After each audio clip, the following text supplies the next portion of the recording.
I want a divorce. Look at her.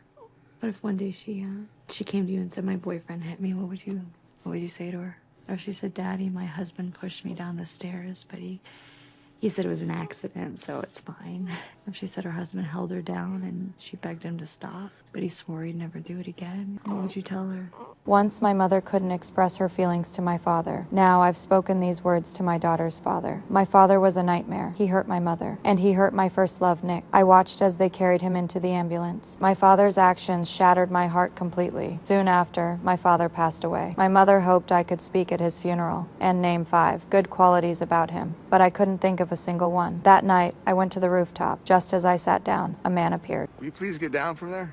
I'm good, thanks. He sat beside me. I poured out all my anger and resentment to him. In that moment, I saw only his kindness and warmth. I forgot his earlier rage. Soon we were together. But one day while cooking, his violent side surfaced again. I fell to the floor, not knowing what to do. I instinctively pushed him away. He cut his hand. Guilt flooded over me. That night, he took me to a restaurant where I saw Nick. When I went to the restroom, Nick followed me. He told me Lyle was a domestic abuser and to leave him. As we emerged from the ladies' room, we collided with Lyle. He instantly realized Nick was my first love. They became enemies in an instant. Nick warned him that if he touched me again, he wouldn't let him off. After that, Lyle forbade me from contacting Nick, but Nick still worried about me and left a phone number. One day, Lyle found that number. No matter how I explained, he wouldn't believe me. The argument spiraled out of control on the stairs.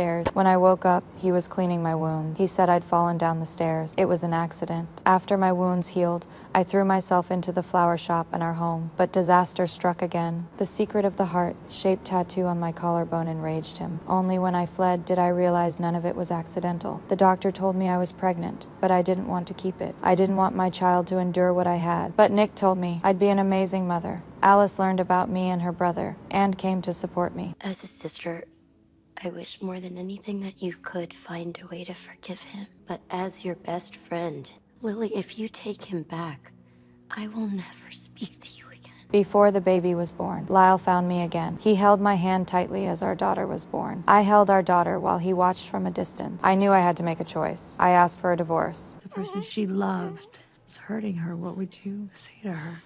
I would beg her to leave him. Yeah. And I'd beg her never to go back. He spoke softly, kissed our child gently, placed her back in my arms, and walked toward the door. He turned back for one last deep look at me.